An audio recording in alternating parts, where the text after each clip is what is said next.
Getting pretty close. As you guys settle in, I want to introduce ourselves. We're both building inspectors for the city of Fort Collins. My name is Bruce Pearman. This is James Warren. I used to manage the rental program for the city, and James will be taking that over, and actually already has taken that over. So as information is disseminated, questions come in, James will be the person who really handles that from here on out. The rental program has been around for a long time, as some of you probably know, being landlords in the city for a while. It is operated under the building department. It's part of a building inspector's functions. We're also out there doing inspections on residential and commercial buildings all day, and as rental issues come up, we go out and handle that. The program itself is designed both for the landlord and the tenant to protect the quality of life, health, safety of the tenant while they're in that unit. What we're going to do here today is run through some of the general guidelines for requirements on a rental property, run through the process of how a rental investigation is actually performed, and then we're going to open it up to questions and concerns you guys might have. Quick question though, I know this is day 2 for you guys. How many of you have been a landlord in the city of Fort Collins for quite a while? So about half of you. And the rest of you, are you landlords just for a short period of time or just thinking about being a landlord in the city? Okay. A few years. Excellent. James has a list of basic requirements for rental property that we're going to go through briefly, kind of hit some of the points that come up more often. Feel free to ask questions as we go through that. Although at the end we will open it up for a full question and answer session. So, thanks, Bruce. Good morning. Just to let you know, I am the younger inspector, so don't let the gray hair fool you. So, as Bruce said, we do promote life, health, and safety.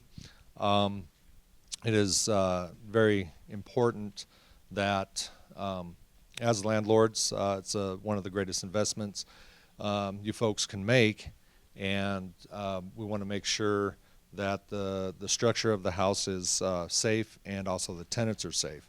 For example, $35 smoke detector is a lot less than having to go through court if something were to happen, if the tenants weren't able to get out of the building, or if they weren't alerted to the fire. Anyway, the minimum requirements. The minimum requirements, if you guys want to take out your handouts, exterior, general. Basically, what we look for are any exterior items, paint, if paint's chipping off the building, any area that you're walking, if there's a trip hazard. Yards must be free of rodents and insects so they don't get inside the house. Stairways must not have loose or broken steps, and the handrails need to be secure in a code. So decks and porches 30 inches off the ground must have handrails and solidly attached. Window wells within 3 feet of driveways or sidewalks must be protected with guardrail or grate cover, just so that little Johnny doesn't fall down and break his arm when he's trying to get to his parents. Interior, general. Interior, all windows and doors must be capable of keeping wind and elements out. Insect screens are required in windows and doors for ventilation from May through November. Entry doors are required to have locks for security. Locks are operable without a key or special knowledge. If they need to get out, they don't need to be trying to find a key to open up the door if there's an emergency. Windows located within 6 feet of the ground are required to have locks for security. All stairs must have handrails and guards installed soundly. Interior doors must be securely attached, open and closed properly. All walking surfaces must be generally good repair, in good repair. Light, any habitable space must have a window for natural light in glazed areas, size of not less than 8% of the floor area of the room. And in buildings containing 3 or more dwelling units, the common hallways and stairways must be provided with a 60-watt bulb for every 200 square feet. Ventilation, every habitable space must have at least one operable window for natural ventilation. Every bathroom, toilet must have operable window or exterior exhaust fan ducted to the exterior. Every clothes dryer must be exhausted to the exterior through independent ducts.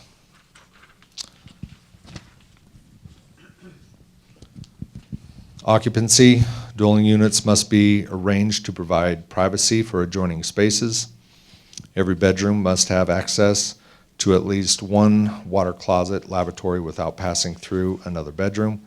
Spaces used for food preparation must contain suitable space and equipment to store, prepare, and service food in sanitary manner. Adequate facilities for temporary storages and sanitary disposals of food, waste, and refuse are required.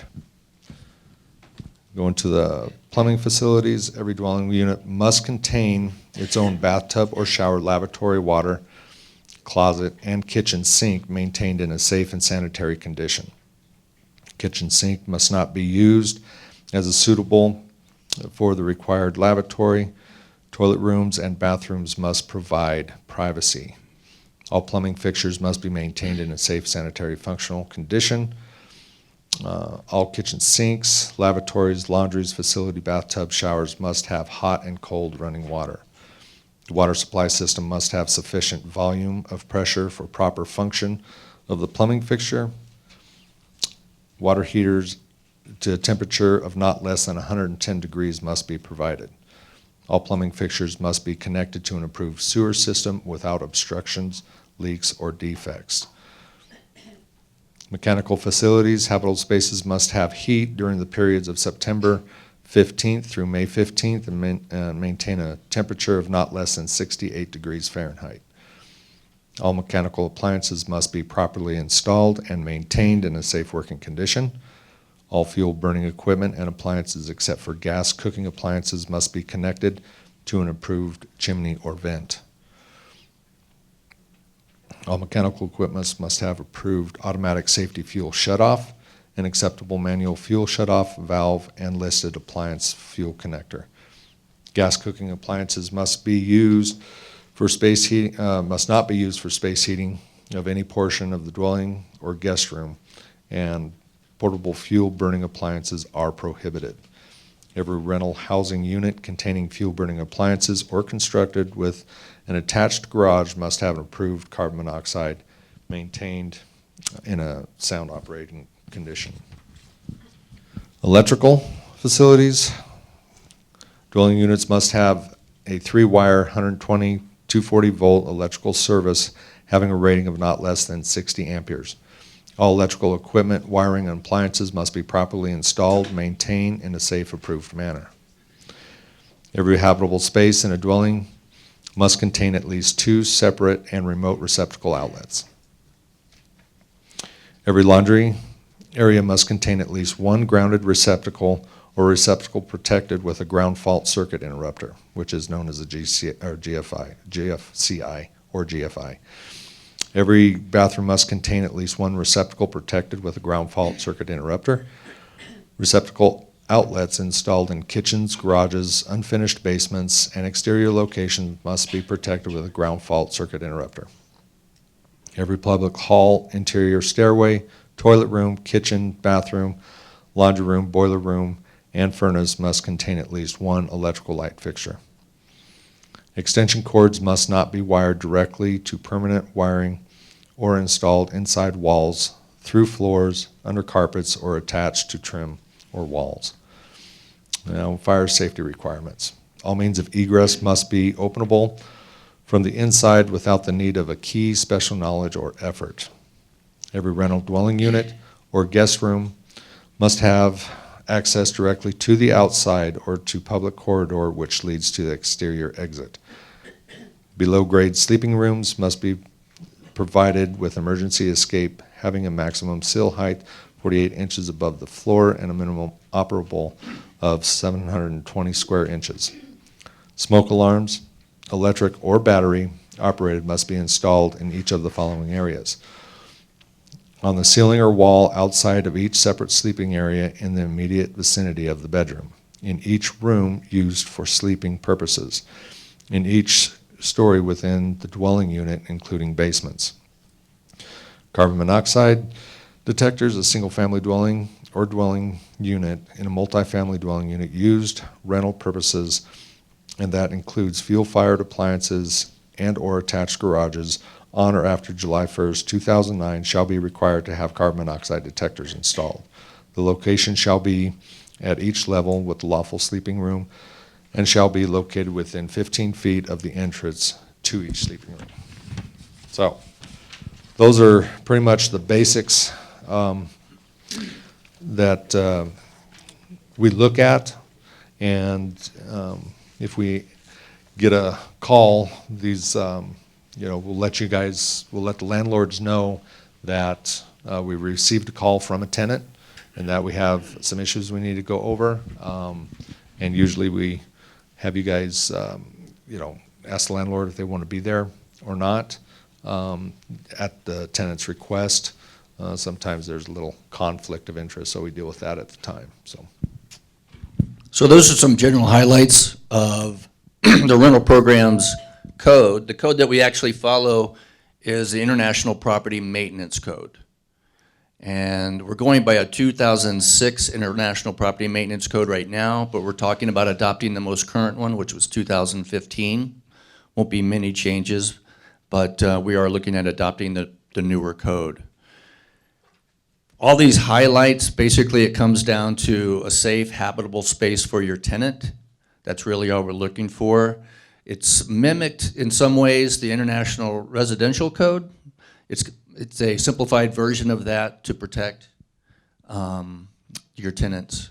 The process, as James just alluded to right there, is that we will get a call in the building department from a tenant with a possible issue. And James will talk to them on the phone to determine if it's a valid issue to pursue, help them over the phone any way they can, to maybe answer any questions, resolve the issue in that first phone call.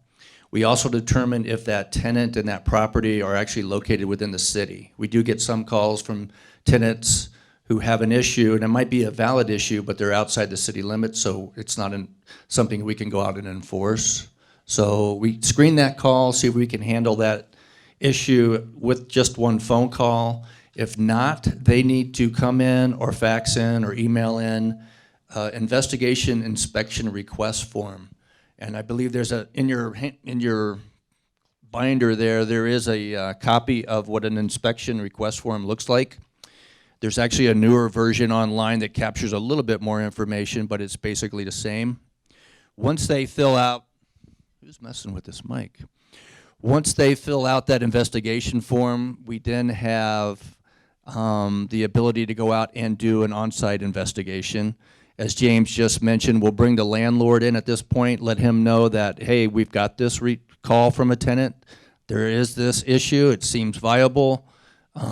Get their side of it, talk to them about what efforts have been made in the past to correct this situation, and determine if an actual on-site inspection is necessary. If it is, the homeowner or the landlord would be there. If they want to be, the tenant would be there, and we would go out and walk the property. We're looking at not only the issues that were called in by the tenant, but also any other code violations that might be out there. So we come up with a list of corrections that need to be made. We go back to the landlord and let them know that these are the items we found. What efforts are you going to make to correct those conditions, and establish a time frame, a timeline to get those items corrected. So at this point, it's all been conversation. We're trying to get it done verbally. If the conditions aren't resolved in a timely manner, it then gets escalated to a letter where we outline all the corrections that need to be made and establish a time period to correct each of those. So now there is some written documentation that action needs to be taken. We follow up with that in the time frame that was given. If everything was corrected and resolved, then that's done. That's a closed case. If something hasn't been corrected, then it gets escalated again, usually with another letter, more phone calls, on-site inspections if necessary, and we go from there. Generally speaking, it usually gets resolved in a phone call. If a letter needs to be sent out, that usually takes care of it there. In the time period that I did it, it never went past that as far as action needed to be taken. So my question for you guys, especially the landlords who have been a landlord for a while, have you ever been involved in a rental inspection on-site? Anybody? See, I told you, it's all the good landlords who come to this class. Okay. So that's the process of the rental inspection. We've got a couple quiz questions for you where you can earn some Krugerrands, chocolate Krugerrands. And then we'll open it up to a question and answers. So some of the answers are actually from the list that James just went through right there. One quiz question would be, true or false? Every sleeping room needs to have a smoke alarm. That would be a carbon monoxide detector. So a smoke alarm in every room, carbon monoxide detector within 15 feet of that room. True or false? A deck 32 inches above the ground doesn't need a guardrail. False. You guys are on it. So the question was fire extinguishers. Where are they checked and refurbished? So it sounds like a private company downtown by the Welsh Rabbit actually does that, but I think the fire department would handle that as well. I've never come across that, so she's bringing up a point about a rental unit she has or had. They had a dishwasher installed by Sears. They miswired something. It eventually caught fire, and there were people in the house, kids and whatnot. So brings up a good point. What work needs to be done by licensed contractors, and what work can you as a landlord do with and without a permit? I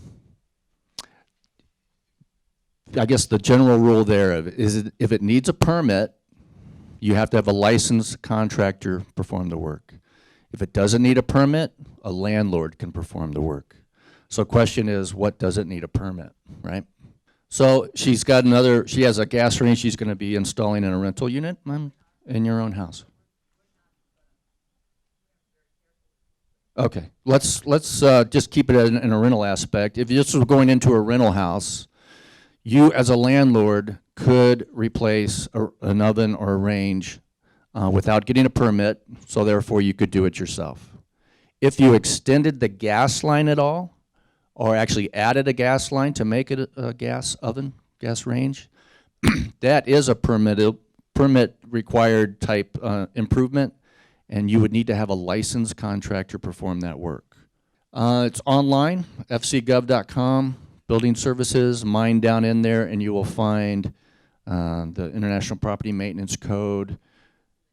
It is.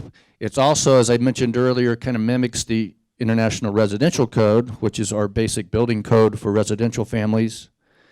And we have local amendments to that code. Actually, here's our local amendments for the code right now. So work that is exempt from a permit, I'll just go through some of this briefly. Detached buildings that are less than 120 square feet, fences that aren't over 6 foot tall. I'm trying to pick out the ones that are more landlord, tenant, owner. Painting, papering, tiling, carpeting, cabinets, countertops, finish work is not a permit is not required. Replacing small appliances, window awnings, Windows, you could actually replace windows as long as you're not increasing their opening size. You can replace windows without a permit. Decks not over 200 square feet that are not attached to a house, a landlord could do that without a permit. Non-structural siding, that's some examples of what does not require a permit, so a landlord could do that. That information is available online though, fcgov.com/building services. That's a great question. The question is, can a landlord actually initiate the investigation process? And this has come up. I think you had a case not too recently, that a landlord called in. Maybe it was me. Do you want to talk about it? The one I had, it was they had a bad tenant and they wanted me to help them, a bad kind of a abusive tenant, and they wanted me to help with the eviction process by going in and kicking them out. No, it's pretty much the same thing. You know, we get a landlord call, they're having a problem with their tenant. What I recommend them do is you need to have your lease written out in such a way that if the tenant does cause damage, then you know, it's in their lease. They can take them to court and start the eviction notice themselves. I don't know if I was a landlord myself, if I'd put up with it. You know, I'd probably evict them as soon as possible if they're creating damage to my property. Well, there is in the code, when you get into it a little bit more, it does say that it is the tenant's responsibility to you know, make sure everything's clean, because the landlord doesn't live there. So if you're getting mold that's on the shower, you know, the tenant's not in there cleaning it or anything, you know, it's part of that. So then I'm not sure if it's really geared towards an inspector coming out for a landlord to tell the tenant what to do. That's what the lease is for. Go from there. But if anytime you ever have any questions, you can call us. Any inspector would be able to help you out with that. If we don't know the question, we will find out the answer for you. Mold is one that comes up quite often, and we usually get the black death mold call. There's a difference between mold and mildew. There's tests you can do, and there's private companies here in northern Colorado to actually come out and do tests on that to determine what it is, whether it's healthy or unhealthy. As part of the rental program, we don't actually do that testing. We don't have the equipment nor the expertise to go out there and do that. So we try to help as much as possible when a mold call comes in to determine if there's a structural issue there causing that, a plumbing issue causing that. But as far as testing it, determining, yep, this is unhealthy black mold, we don't do that. So the question was, what percentage do we get for calls in for renters as to landlords? You know, I think I've only received one call from a landlord. The rest are renters, so 99% from tenants. Okay, so the question is how can you protect yourself from tenants who are in the, you know, since it's legal to have marijuana here, how can you write it into the lease? So what I would highly recommend is, because your property is a huge investment, okay? So it takes great responsibility to, you know, be a landlord. So I would recommend talking to a lawyer about that and find out how you can put it into your lease, about, you know, that you can do inspections, you know, within 24 hours. You know, you call them up, say, tomorrow I'm coming in. You know, if that's in your lease, then you're legally able to do that, from what I understand. So, yeah, I haven't been involved on the landlord side for quite a while, but the Colorado had a kind of a general guidelines for the typical lease, and in that lease it talked about 24 hours notice to come in and do an inspection. It also talked about if you thought there was an emergency situation, you could go right in and do that. As far as smoking and in the unit, that would be something that, yeah, as James said, talk to your lawyer, but I think you could probably write something like that into your lease as well. Made me think of something, though, that the city of Fort Collins also provides a mediation service, so that if you are having issues with the tenant, or a tenant is having issues with the landlord, rather than go right to lawyers, they do provide a free mediation service where if both parties are agreeable, they can go in and meet with a mediator to resolve the issue. That information is online as well, or you can call one of us and get that information. So nice service. So the question was, to protect yourself if you have a tenant that's renewing his or her lease, should he go in and check for smoke detectors and all of that? I would say that would be a fantastic idea. The more you're up on your property and maintaining it, you get a storm coming in, hit the roof, you need to do the shingles. I mean, anything that has to do with safety, definitely. Now, smoke detectors and carbon monoxide detectors are usually only good for 10 to 12 years, smoke detectors. Carbon monoxide detectors are good for 6 to 8 years. So you want to look on the back of your listing of your smoke detector or carbon monoxide detector, get your UL listing and pull that up, find out what the date is, find out how long those last for. Smoke detectors, the ones that are attached, that are wired to your house, when one goes off, they all go off. Those will wear out. And so you do need to replace them, and it'll just keep beeping I had one not too long ago in my own house, and it's like, it just kept going off every month. And I'm like, kept replacing the battery. Come to find out, it was worn out.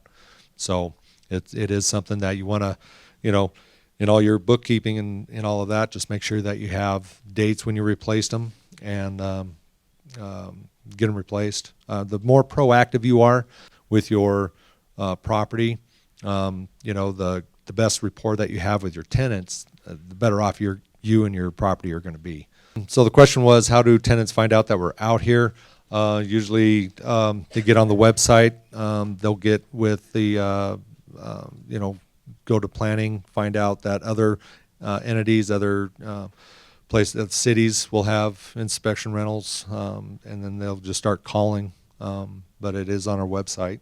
As soon as they call into the building department, they're directed back to one of us, a building inspector, and then it goes through that channel. So as soon as they make a call or walk into the building department, it finds us pretty fast.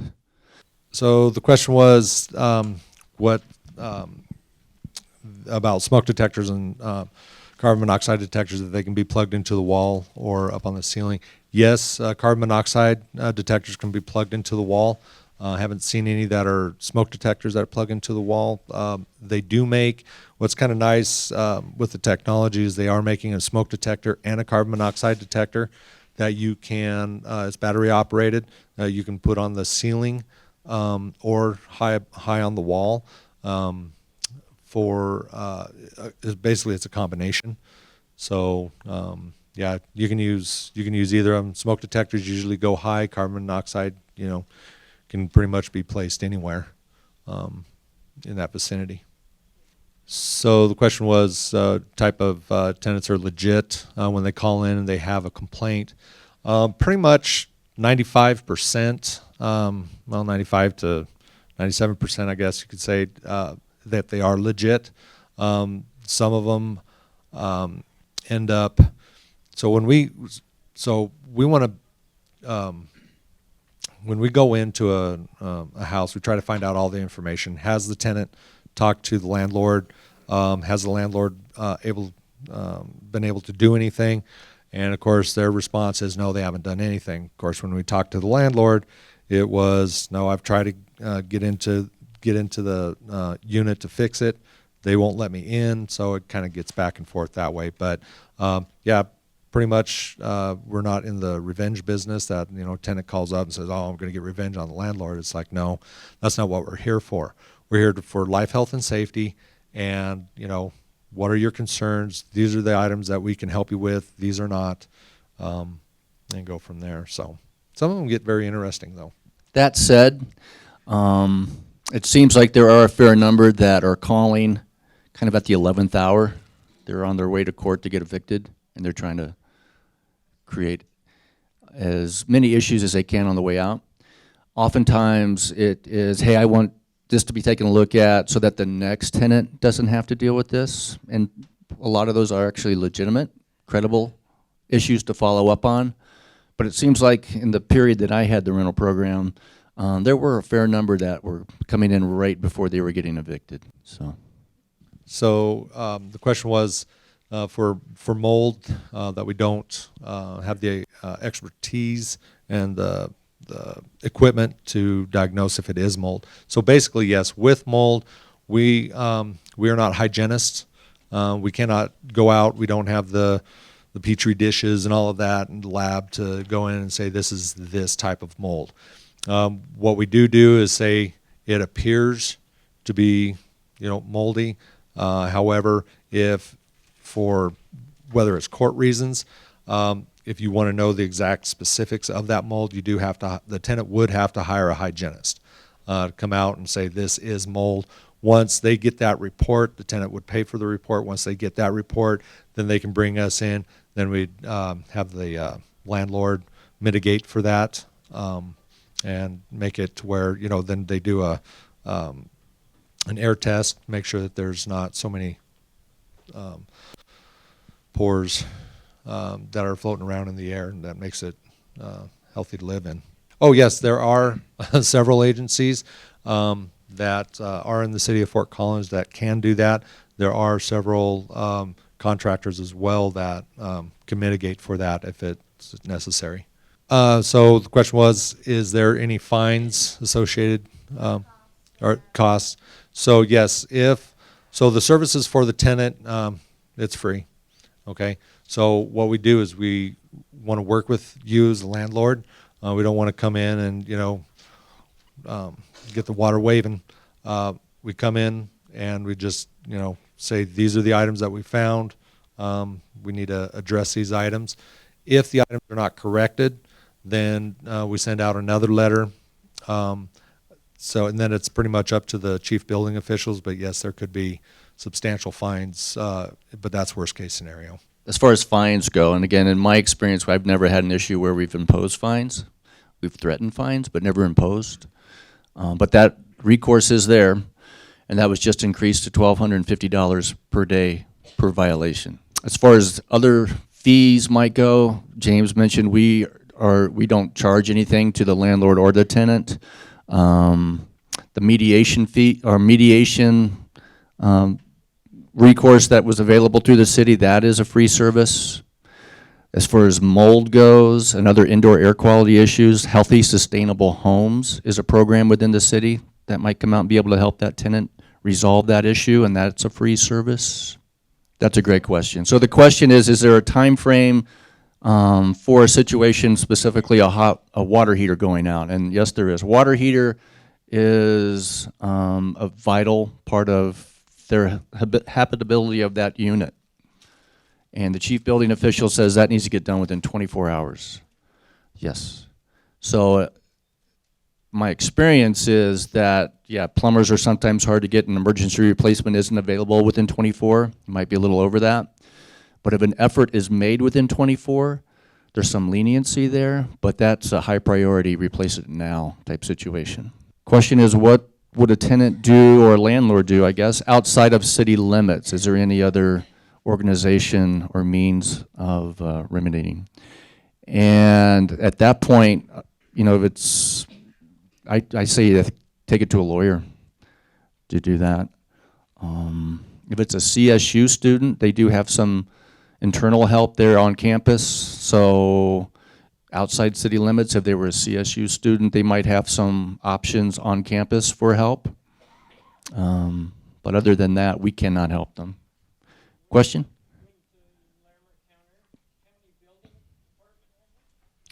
There's very few rental programs in the state. Boulder's the only other one I'm familiar with, actually.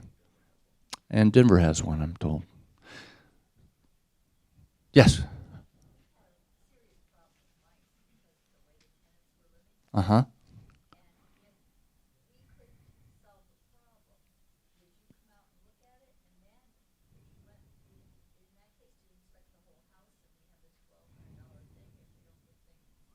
Sure. So the question is, she had an issue with mice, a serious issue with mice, and we're trying to figure out how the mice issue was getting so bad, seeing if the tenant was somehow to blame for that. So Rodent infestation is definitely a code issue, whether it's initiated by a landlord or a tenant.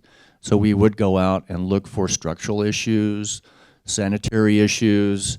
As far as who's responsible for that, that would be determined at that time. The pile in the garage, pile of garbage could be it. Part of the International Property Maintenance Code does state that the tenant must live in a clean sanitary condition, and it's their responsibility to keep it that way. So that could fall back on them to clean that up, you bet. Wrap it up, I'm told. Okay, one more question.